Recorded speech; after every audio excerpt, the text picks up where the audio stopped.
Hi everybody, thanks for joining me today in the Let's Make Food from Food kitchen. Today we're making deviled eggs.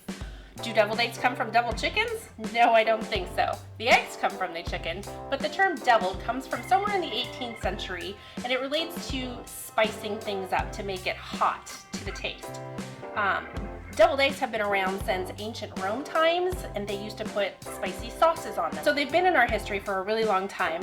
Today's deviled eggs can be spicy, mild, they can be so many things. You can make a deviled egg bar if you're having a party, but today I'm making just a simpler version of the deviled eggs. Maybe down the road we'll do something fancy. All we need to do is cut them in half like so. Very simple. We take our yolk, we put it into our bowl, and we repeat this for each egg.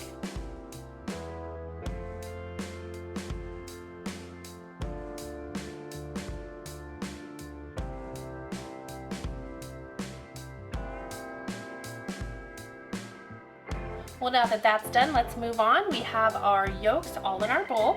Our egg whites are on the platter, and we have our 1/4 cup of mayonnaise. And this is our house-made mayonnaise. I'm gonna put the link to that recipe in the description. And we just get it all in there.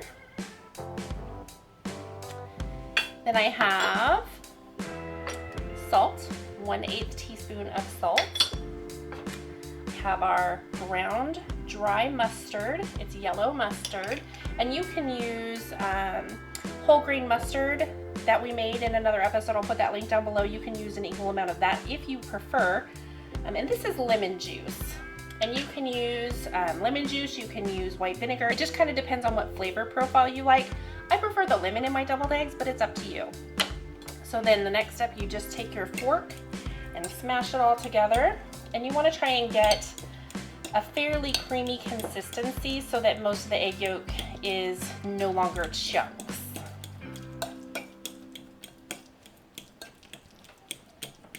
I'm just taking my fork and mashing it onto the bowl so that it smashes those yolks right on in there. And if you need to turn the bowl sideways and do it like this so that you have a little more leverage, if your bowl is high-sided like this one is, go right ahead. All right, I think this is good to go. I'm just gonna take my little spatula and get what I can off the fork so I'm not wasting anything, or I guess as little as possible. This is ready to go into our eggs. It goes really fast, doesn't it? Okay, so I've got my platter.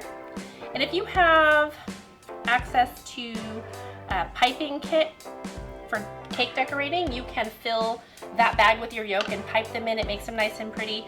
I'm just gonna use a little spoon. Some people use like the melon ballers to put it in, but for me, this little mini spoon is kind of perfect. It's a really good size to fill your eggs.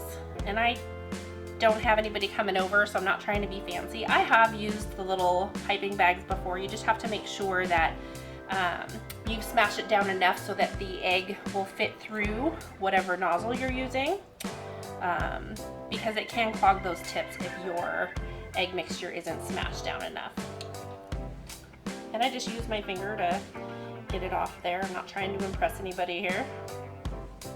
Except with the flavor, because that's good. I like to impress people with the flavor. We are getting close to being done. These are a delicious snack. I have always loved them, and I try to make them when people say it's a potluck. I try to make the deviled eggs, and there's always one or two people at least that are happy to see it, and I've never once had any left over to take home, so that is something to be said. Okay, and I have one egg where I don't have quite enough, so I'm just going to take this one. I put too much on there and just move it over. Or you could just eat that egg without any stuff in it and take it off the plate. However you want to go about it. I try to make them pretty even so that they are uniform. Again, we're not going for perfection here. We're just trying to make a yummy, delicious snack. Okay, that's done. So now, toppings. I have 3 simple toppings today. This one is paprika. And it's optional, you don't have to use it, but it just gives it a nice, pretty color. And I think it really calls out to that deviled egg with the redness on here. But it doesn't really make it super spicy. And you can use the smoked paprika, you can use just regular, you can use sweet paprika. Whatever your preference is, whatever you have on hand is totally fine. So you could stop right here if you wanted. Or you could add cracked pepper. You can add dill, which I think is a nice, lovely little addition. So I'm gonna take some little sprigs of dill, and if you don't have fresh dill in your kitchen, totally fine. Just use some dried dill, and you can actually mix the dried dill right in, but not everybody likes it. So if I do it this way and do half and half, I'm gonna do 6 with my dill, like so. And 6, these are chives, they're just finely chopped chives. And I'll just top them off like that and make some beautiful eggs. And this is a nice little appetizer, a nice little snack for whatever you're doing. If you're making brunch, you obviously can double or triple or quadruple this recipe for however many you need. This was 6 boiled eggs to make 12 halves. If you liked today's episode, please click the like button. If you enjoy this sort of content, please consider subscribing to our channel. Recipe and directions are down below in the description. If you have any questions or would like to see us make something, please let us know what it is in the comments. From my kitchen to yours, let's make food from food.